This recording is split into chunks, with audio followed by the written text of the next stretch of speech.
Hey folks, this is Astus with my very first video on the actual full release of Baldur's Gate 3. I've been playing this like crazy. Well, honestly not as crazy as some of the patches because I am trying to pace myself. Now that we have so much content to explore, I feel like it's kind of a marathon, not a sprint like it was before. But still, I'm playing as much as I can, exploring this game and trying to master it so I can give you guys the tier list and tactical videos that you want from me. However, while I'm exploring it, I thought I could make some videos just reflecting on some interesting new things I've discovered about this game, so hopefully I can do a few of these. What this series will be is just me talking about things I think could be good or fun, and just get a discussion going about it. A little bit like my highly experimental builds that I did for Patch 9 back when Patch 9 dropped. So, yeah, I don't know. I'm going for something informal because I don't want to take a lot of time polishing this because that's taking time away from me actually getting into the game and mastering it. So I'll try to do this all in one take. Let's just dive right in. So first point that I wanted to talk about is the monk class. Of course, brand new class. I actually haven't played around with this very much. I've been exploring wild magic. It's just for some reason that's ended up what caught my attention, so I've had a wild magic berserker, I've had a wild magic sorcerer. But I did notice when I hit level 4 that there's a very interesting feat for monks that make them, I think, really, really good. And that is the Tavern Brawler feat. So I covered it in what it is for the tabletop version, but Larian has changed it and is really good now. So this is still a half feat, and here you could add a +1 to your strength or your constitution, but here's the other half of it. When you make an unarmed attack, use an improvised weapon, or throw something, your strength modifier is added twice to both the damage and the attack roll. Yeah, so you're getting double your strength modifier on your attack roll, that's double your bonus to hit practically, and then double the damage when you hit. This is really, really good. Whenever you get this, because it's a half feat, you're going to bump your strength up to 18. It has to be strength. And also you get the feat. So what this will, with an 18 strength, you're going to get +4. So with all unarmed strikes, improvised weapons, or thrown weapons, you're going to get a +8 to your attack roll and a +8 to the damage of the attack. And the obvious class that this synergizes with is the monk. It's absolutely insane. Here I've made one of the custom companion monks. This is Flurry of Blows, which makes 2 offhand attacks at the cost of 1 key. If we take a look here, you can see it's adding strength twice to the attack roll, and it's adding it twice to the damage, and it's doing that on both attacks. So already that's insanely efficient, and that was just my bonus action. Then, of course, at level 5, you get extra attack. So you're potentially adding your strength bonus to damage 8 times in a round with this, and it's not even costing that much of a resource. It's costing key points. Key points replenish on a short rest, and it's so accurate. Here, I better help this guy up. It's so accurate, too, because you're also adding 8 times that to your attack rolls. I haven't done the math. I haven't done the DPR on it, but I can just know off the top of my head that this is really, really, really strong. We're talking top-tier DPR for the monk class, and it clicks right around level 4 and 5. Absolutely insane. Are there any weaknesses to this? Well, yes, you are losing an item slot, because you're unable to use weapons, right? It has to be unarmed strikes. Now, of course, you will get gauntlets in the game that kind of work as like weapon bonuses to your unarmed strikes, but normal weapon builds have a weapon slot and a gauntlet slot, whereas monks just have the gauntlet slot, no weapon slot. So that is a trade-off for this. And then, it's also the monk class, which can have some survivability issues. But still, I think top tier DPR build is definitely possible with this. Full monk is good just to get as many key points as possible, and to get all 4 feats. I could see that being really strong. Also, a Barbarian Monk, I can imagine this being really good. Barbarian will also add damage to your attacks and give you a little bit of survivability, and Reckless Attack as well. I don't think you'll need Reckless Attack, but if you're stacking, a +8, +10 to your attack roll with advantage on every attack, you can hit everything in the game. I mean, we can't expect an armor class so high that you're not hitting that reliably. So, and then the damage is also so good. And then, of course, a thief multi would allow you to double up on Flurry of Blows in a round, at least theoretically. Haven't tested it, of course. So all of those, very promising. I definitely want to do a monk run as soon as I can, probably as soon as I complete the sorcerer run I'm doing right now. So that is Tavern Brawler. If you are playing around with a monk, please let me know in the comments how this works, and if you've tried multi-classing with it, any of those combos I mentioned, or something else if I've missed it. I've heard on Reddit that unarmed strikes don't actually count as weapon attacks, so features like the Spore Druid, the bonus to damage added from Spore Druid don't work, so that's something to keep in mind. They don't actually apply on unarmed strikes. Alright, so that's Tavern Brawler. Some other notes I've made: Wild Magic. Like I said, I've been playing around with Wild Magic. Been making a list of all the surges that I've gotten. A lot of them are ones we had from early access, but there are some that weren't.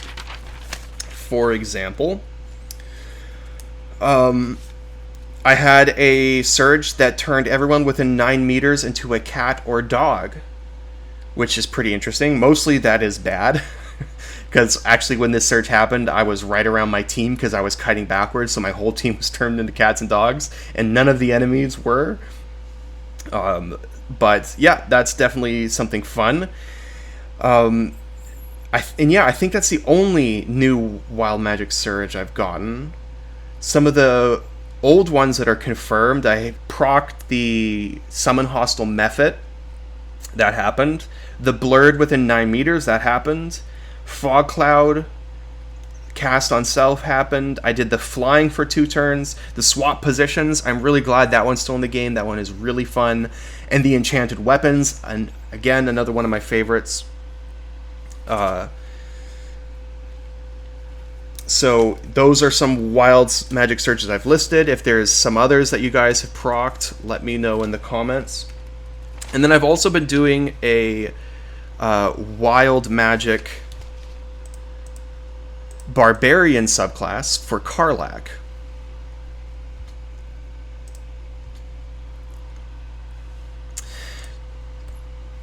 So as far as I can tell, all of the wild surges on the Wild Rage are the same as the tabletop rules. I haven't procced any that are different.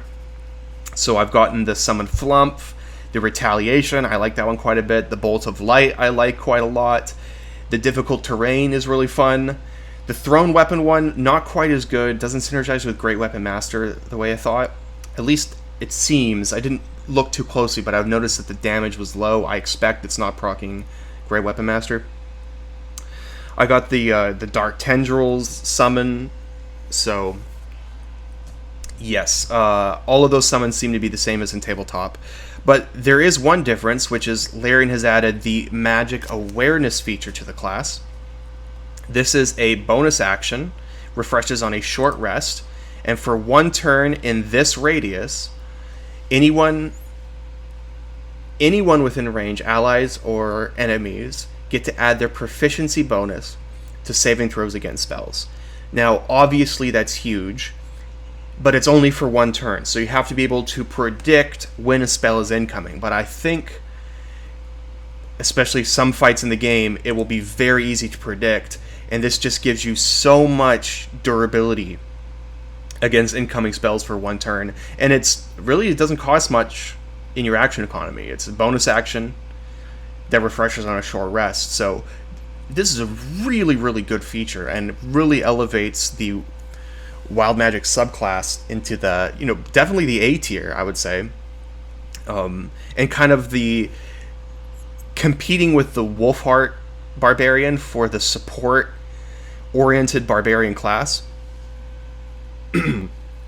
Honestly, right now, I think all of the barbarian subclasses are really, really good. So you almost can't go wrong picking one.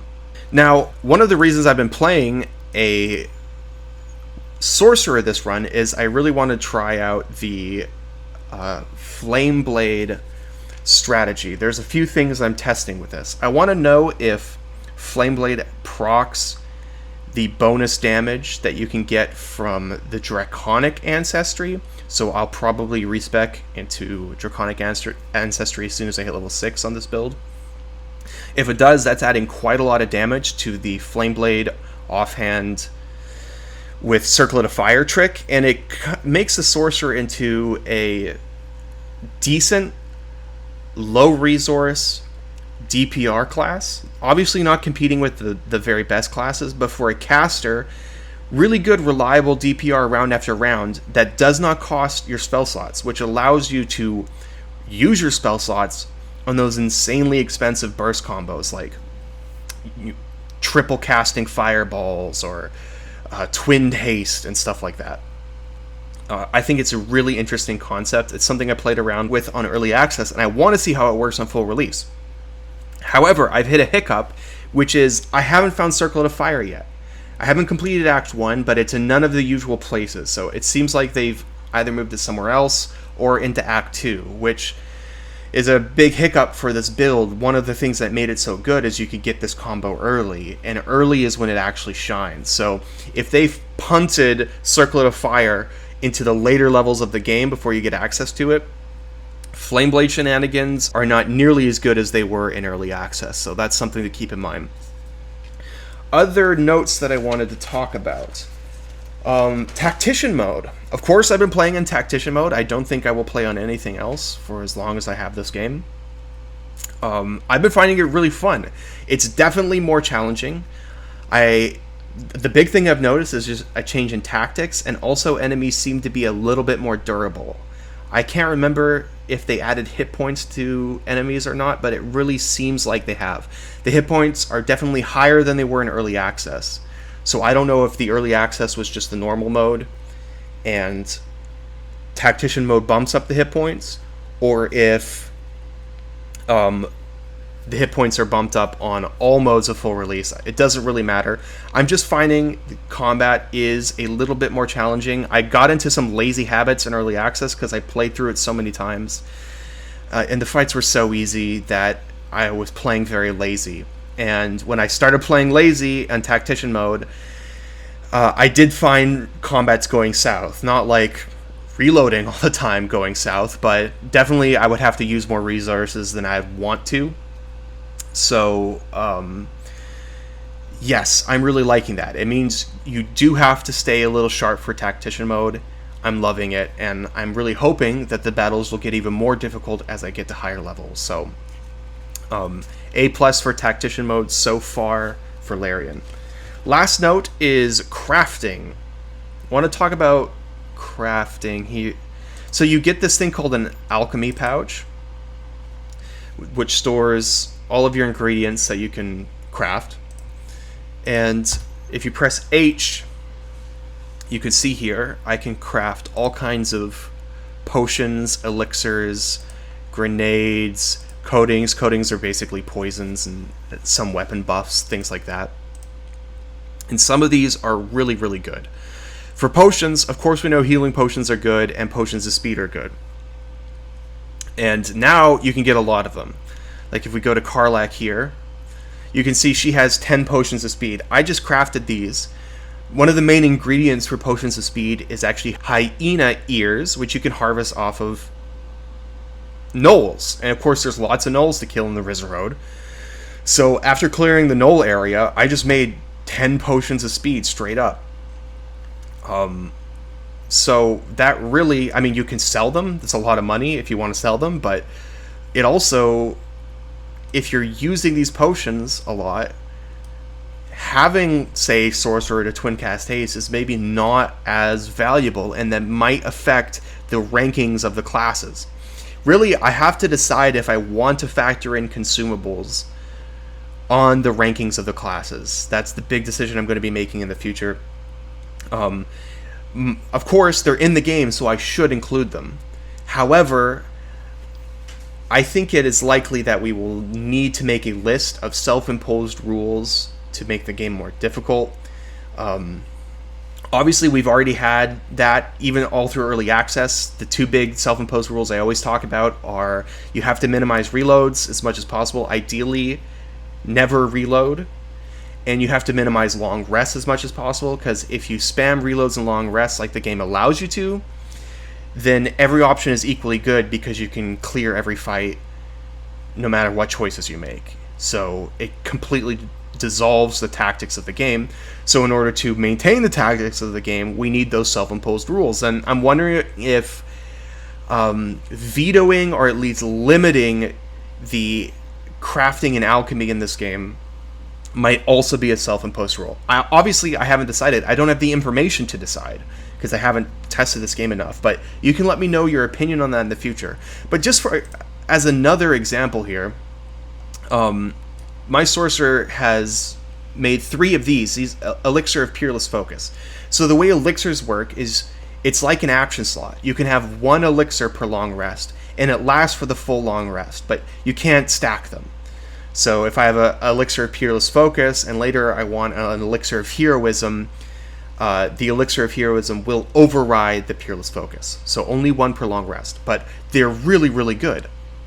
This Peerless Focus, for example, gives you advantage on concentration saves, advantage against being charmed, and you can't be put to sleep through magical means. Now, this already basically invalidates all of the elf races in the game. They just completely drop a tier level because the big reason you wanted to play elves is immunity to sleep. But if you can get an Elixir of Peerless Focus, at least 1 every long rest on one of your casters, you just don't need it. Also, advantage on concentration saves. That's the main reason that you would pick the Warcaster feat. But now, if you can get enough of these, if you can craft enough of them or buy them, then you never need to take the Warcaster feat. So the Warcaster feat will absolutely plummet in their rankings from one of the best feats on casters to one of the worst. So, yeah, those are the decisions that we need to think about. And I think it's up not just for me to decide, but for the community to decide. So if you want to weigh in, please let me know your opinion on that, whether we should veto consumables for, the hard mode tactics, self-imposed rule set. Let me know in the comments. So this is a kind of selfish point I'm making in post. I'll try to keep it quick, but I do think it's important to talk about, and it is the Baldur's Gate 3 wiki situation. We have full release of the game now, which means so much information that needs to get recorded in a wiki. And when you have a good wiki, it makes my job making videos so much easier, and I think it also just improves the experience for all of us who play the game. I mean, the work these guys do is invaluable to the community, so I want to put forward my favorite wiki, which is bg3.wiki. I'll have a link in the description. I think if you click on that link, you will see why I like this one. I just think it's the best. It's very well organized. It's very thorough. So please check it out. That is all I wanted to cover for this video. Of course, there's so much more I want to talk about, but I'm still testing, and I really want to complete a playthrough, so we'll just keep this one short. Thank you guys for listening. I'll have another one of these out as soon as I can. I'll catch y'all next time.